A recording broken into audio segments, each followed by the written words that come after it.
Bien chers doyens et camarades, bonsoir à demain. Je me dois, au nom du camarade secrétaire général de l'UGTCI, Joseph Léon Bagnerin, de m'acquitter d'une mission. Celle qui n'est autre que de m'adresser à toi, camarade secrétaire général. Bonsoir à Demessa, syndicaliste émérite, mais hélas, au passé.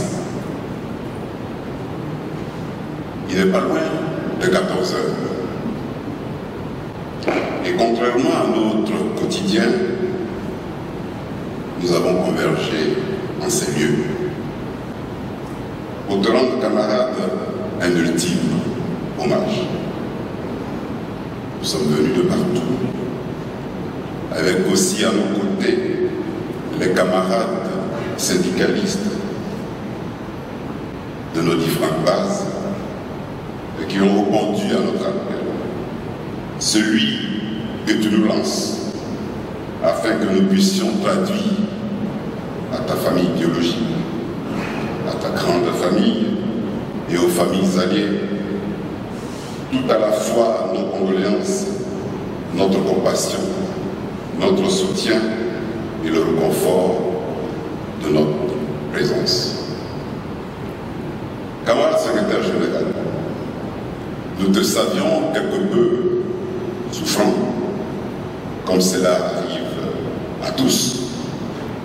Mais nous étions loin, très loin même, de nous imaginer que l'irréversible se produirait ce 25 février de l'an 2022 et que la porte de l'au-delà se refermerait à jamais sur toi.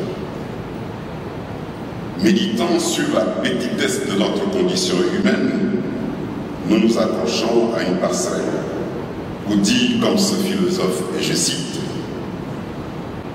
« L'image touchante de la mort ne s'offre pas à l'homme sage comme un objet d'effroi, ni à l'homme pieux comme un dernier terme. Elle ramène au premier à l'étude de la vie et lui apprend à en profiter. Elle présente au second un avenir de bonheur. Elle lui donne l'espérance au milieu de ses séjours de tristesse. Pour l'un et pour l'autre, la mort devient vie. » Fin de citation. Nous nous appuyons sur notre foi. Nous invoquons Dieu Tout-Puissant, bon et miséricordieux, qui a retenu de te rappeler auprès de lui dans sa magnificence et sa paix. Que retenir du grand syndicaliste dont la carrière est sans nul doute la plus longue de l'histoire syndicaliste de Côte d'Ivoire, car couvrant près d'une décennie de syndicalisme. Retenons qu'il a été fondateur et premier secrétaire général du syndicat national des travailleurs des entreprises du pétrole de Côte d'Ivoire, et ce, le 17 décembre 1960 au 18 février 2006, c'est près de 46 ans de secrétariat général dans le pétrole. Membre fondateur de l'Union générale des travailleurs de Côte d'Ivoire, le 4 août de l'an 1962. Là encore, il était là. Membre des instances dirigeantes de l'Union générale des travailleurs de Côte d'Ivoire, nous notons le comité directeur, le comité exécutif, sans discontinuer, référent, syndicaliste, secrétaire administratif de l'UGTCI.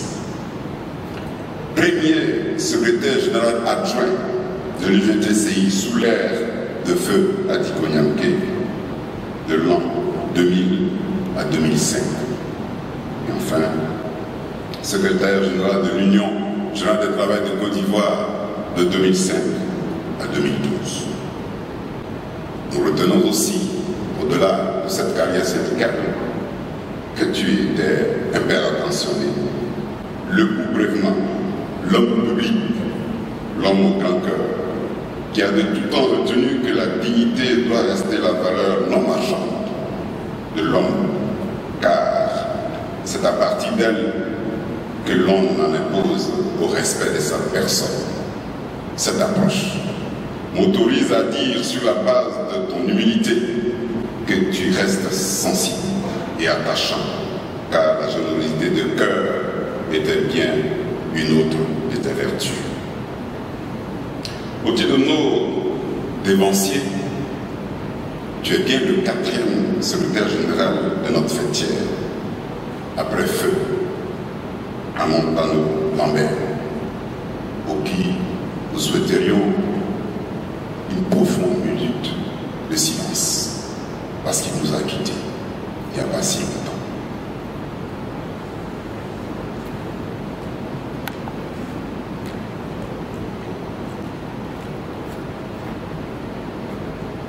Merci. Après, nous avons Joseph Agueyi Kofi et ensuite Aliko Nyanke. Tu restes donc dans notre panthéon. Tu as donc été de tous les combats dans la dynamique de cette idéologie du label, le syndicalisme de participation responsable qui, hélas, hier, mal compris par certains, nous ont bien rejoints aujourd'hui. Idéologie qui, dans ses fondamentaux, avait retenu comme priorité d'être à toutes les instances de décision afin de faire prévaloir les attentes et les espérances des travailleurs et des travailleuses de Côte d'Ivoire. Reprenant donc le relais du camarade Aliko Nyanke, bon nombre de syndicalistes ont fait classe auprès de toi et retiendront que l'homme, celui que nous pleurons aujourd'hui, était un homme de forte conviction.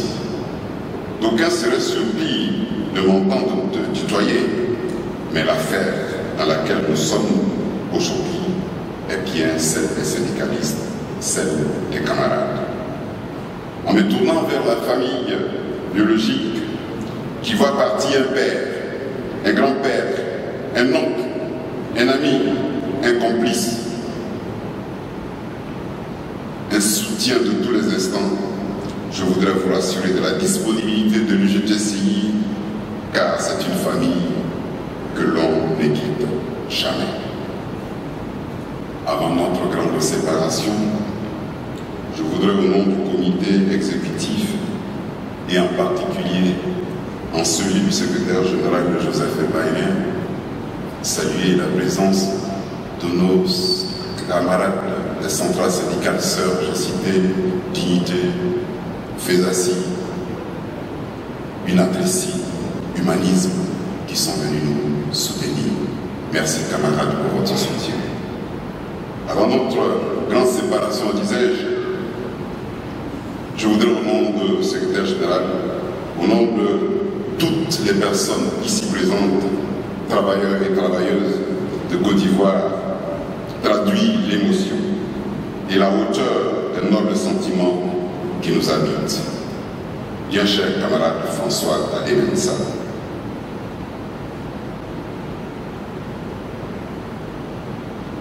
de là-haut, tu voudras bien intercéder pour nous, car nous ne savons de très peu de choses de demain en ce qui nous concerne. Tu as rempli avec honneur la mission qui t'a été assignée ici-bas. Pardon, va auprès du juge, Dieu, dont tu n'as plus rien à craindre, rassuré que ton souvenir restera à jamais gravé dans notre mémoire. Adieu général, adieu très cher doyen.